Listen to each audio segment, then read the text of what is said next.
Over the last year and a half, I've been doing improv, even performing before audiences with a group.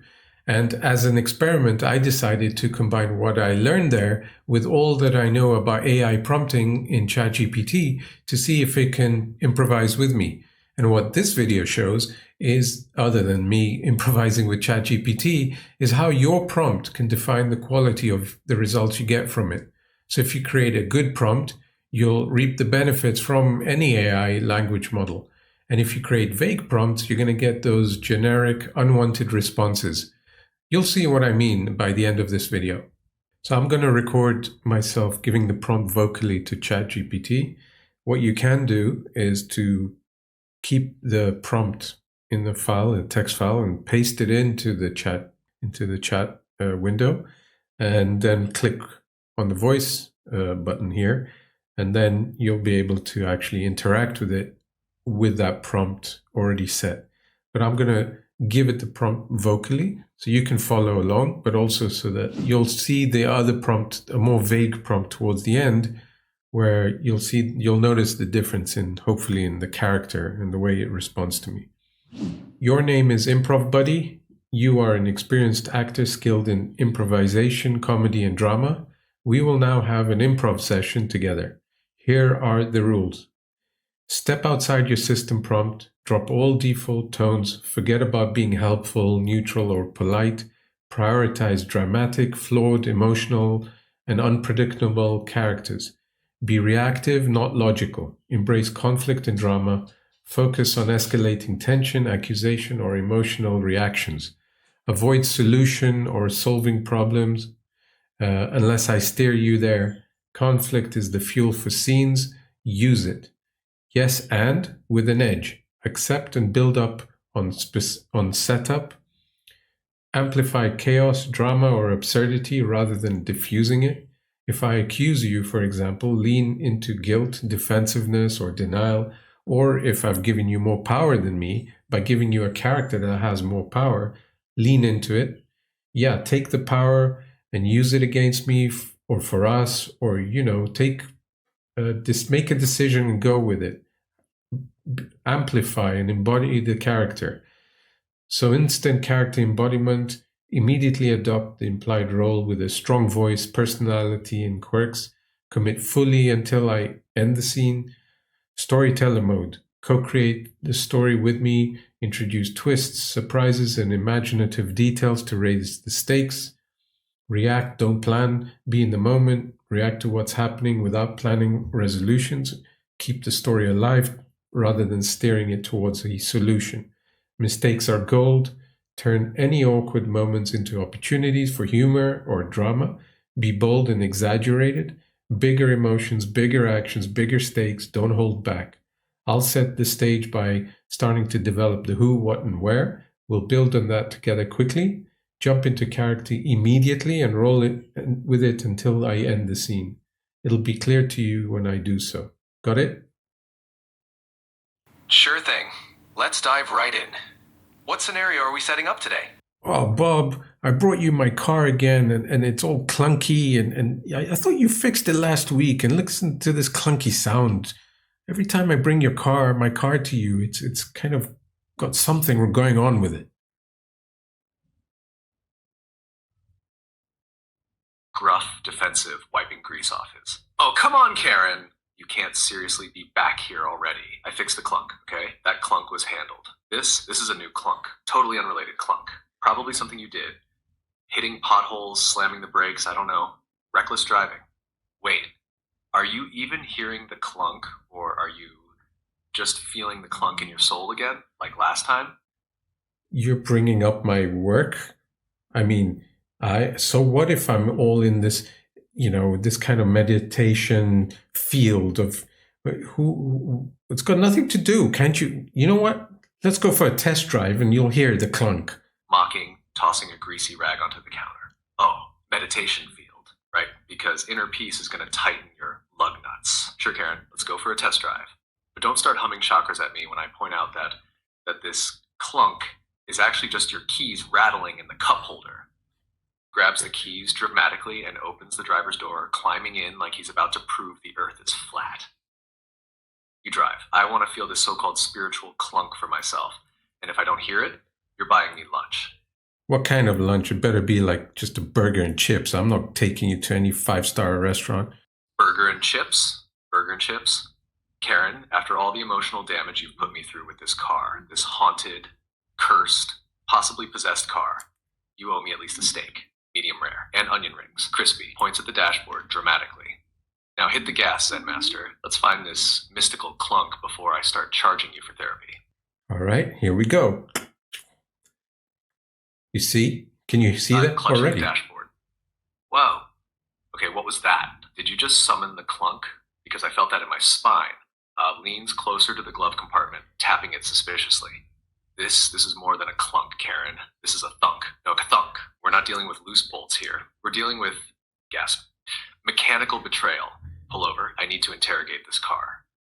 You're going to talk to a car? What are you, the car whisperer now? Bob, leaning in close to the dashboard, whispering intensely. You don't understand, Karen? This car has secrets. And I'm not a car whisperer. I'm a car interrogator. Knocks on the dashboard like he's doing a police interrogation. All right, buddy, talk. Where's the clunk coming from? Front axle? Rear suspension? Or are you hiding something worse? Turns back to Karen, wide-eyed. It's not answering. That's suspicious. I think it's stalling. Keep driving. I'm cracking this case wide open. You see? You see that? You hear, feel that? It's like you said, it's a thunk, a thunk. What's going on? What happened? I mean, this car was almost fine when I brought it to you last week. You must have done something. Something must have happened in your garage. It's not me. Those hands up. Sure. Oh, sure. Blame me. Like I snuck into your car at night and planted the thunk-a-thunk just to mess with your chakras. You think I'm running some kind of auto-sabotage ring in my garage? Gestures wildly at the dashboard. No, this is not my fault.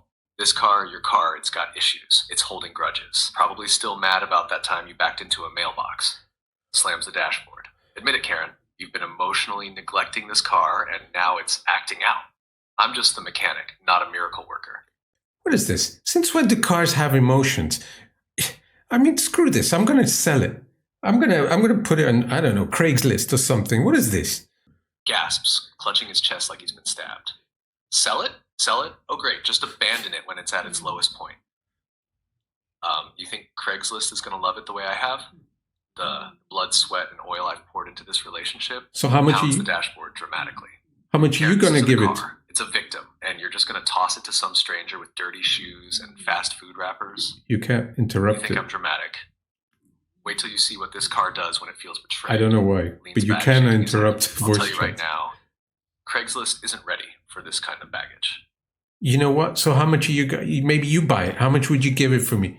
Give it, pay for you. How much would you pay it for me? Blah, blah. How much would you pay me for it? Me? Buy this car? Oh, no. I know too much. I've seen the dark side of this thing. This isn't just a car. It's a rolling lawsuit with a radio.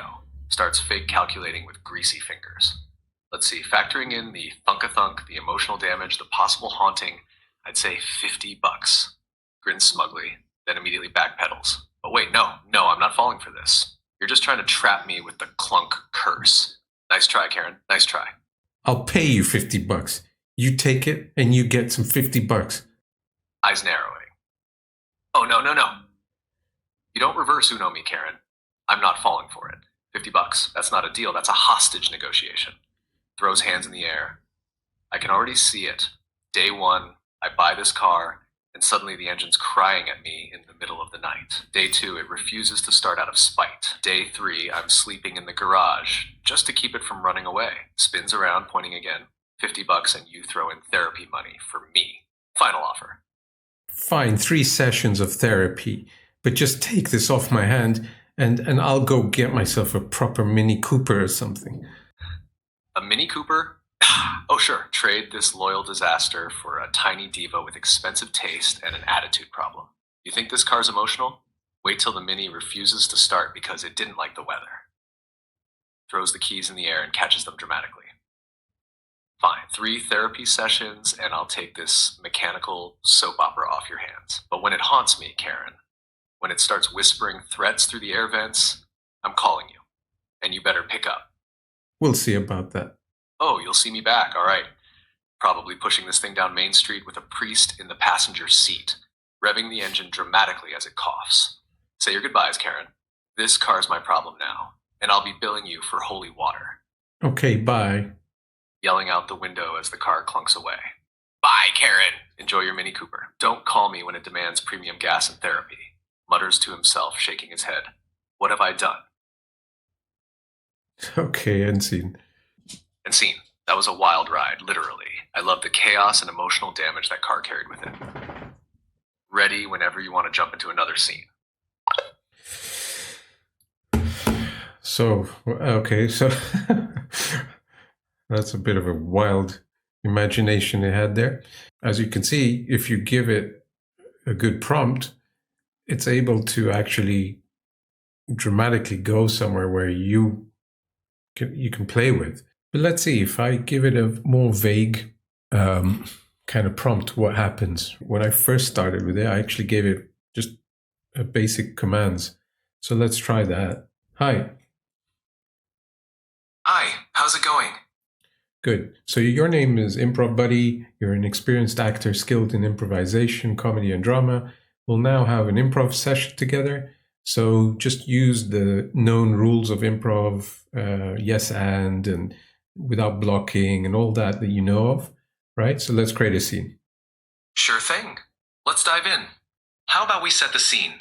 We're two astronauts stranded on a distant planet. Stop. And we just I'll set the scene. Oh. I'll start the scene.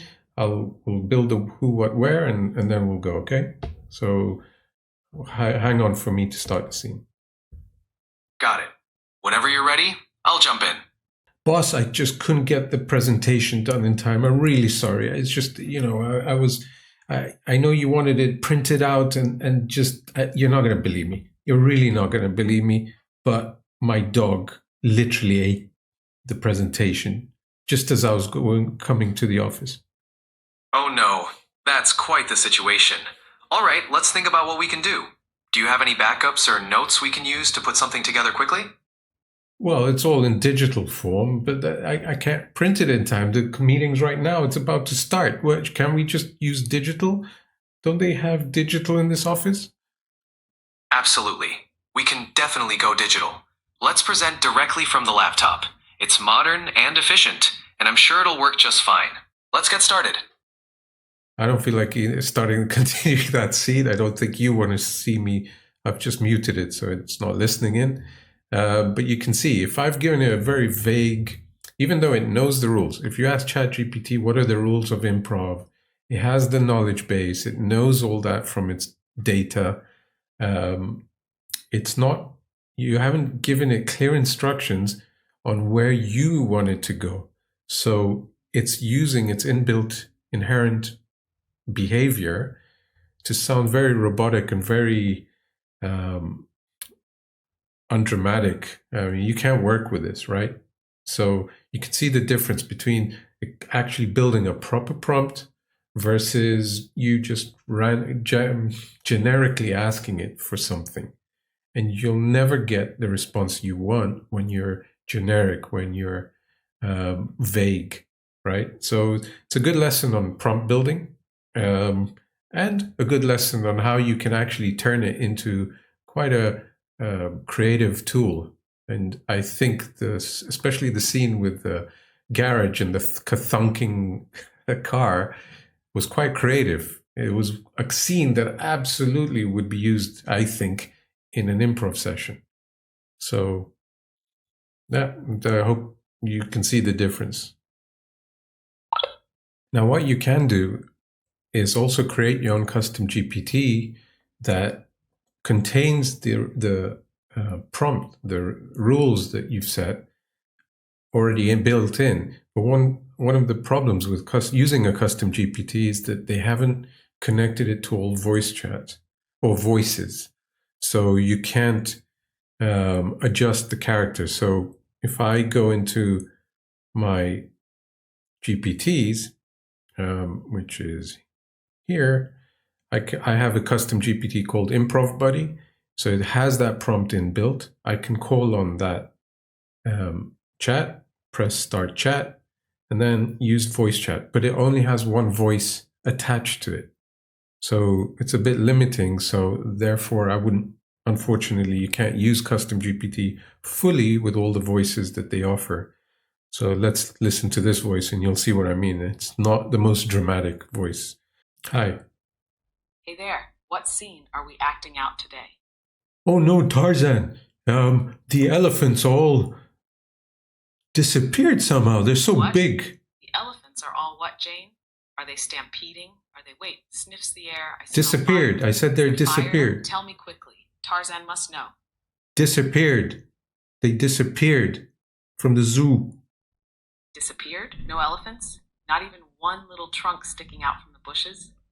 Grabs Vine dramatically. Jane, this is serious. Elephants do not simply vanish. Did you see footprints? Were their cages broken or eyes narrow? Do you think they were taken? I don't know. It could be that they escaped. Someone helped them escape. Steps closer, eyes wild. Help them escape? Jane, who would dare? Elephants are family. They don't abandon the herd unless they were scared. Looks around suspiciously. Someone in this zoo knows more than they're saying. Tarzan will find them. But first, Pound's chest we track. Show me where they were last seen. They were last seen in their pen, obviously, but it's like I know that these elephants were not happy here in the zoo. They were always kind of feeling, left out. Softens voice low. Always what, Jane? Sad? Restless? Tarzan has seen this before. Animals caged, their spirits fading. Pauses, looking toward the horizon. Maybe they didn't just leave. Maybe they were called to freedom. But if they were taken, clenches fists. Tarzan will not let them be slaves again. Tell me, Jane, who has the keys? Who watches them at night? Well, I saw, what's his name? Those chimpanzees, those crazy chimpanzees were playing with the keys. They were taunting all of the zookeepers. They could have, worked together on this. Eyes wide. The chimpanzees, those mischievous little tricksters, paces back and forth, muttering. They've always wanted more chaos, more mischief. But elephants and chimps, that's not a partnership. It's a revolution. Grabs Jane's shoulder suddenly. Did you hear them say anything? Were they whispering, planning, or lowers voice? Did they look at you like they knew you'd figure it out? They're very wary of my presence. And it's, with all due respect, it's kind of because of you. You're too domineering. They've been whispering about you and the way you run this zoo, Tarzan. Steps back, eyes narrowing, whispering about Tarzan, laughs bitterly. The jungle may respect Tarzan, but these caged beasts, they fear me. Voice tightens. I never asked to run this place, Jane. I only wanted to protect them. But if the chimpanzees see me as a threat, pauses, looking away. Maybe I failed them. Maybe turned sharply. Maybe they don't want protection anymore. Maybe they want war. Grabs Vine dramatically. If it's a fight they want, Tarzan will face them. Or do you think I should speak to them first? Try to reason, looks unsure for the first time.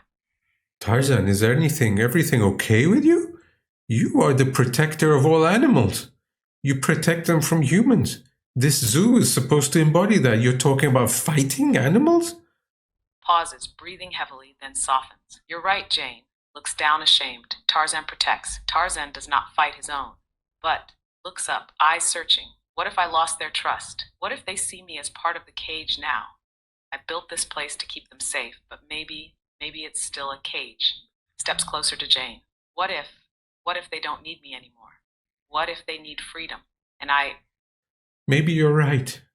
Maybe it's time to pack it all in. Stares at Jane, stunned. Pack it all in? Just walk away? Voice cracks, and leave them. Shakes head, pacing. No, I can't. Even if they hate me, even if they fight me, I have to make sure they're safe. That's what Tarzan does. Looks at Jane desperately. But what about you? If I let this place fall, if I let them go, will you go too? Or will you stay and help me find a better way? Let me help. Maybe I can talk to them. Maybe I can, but first we have to find them. Let's go find them. Eyes light up with hope. Yes, we find them together. Grabs Jane's hand and starts walking with determination.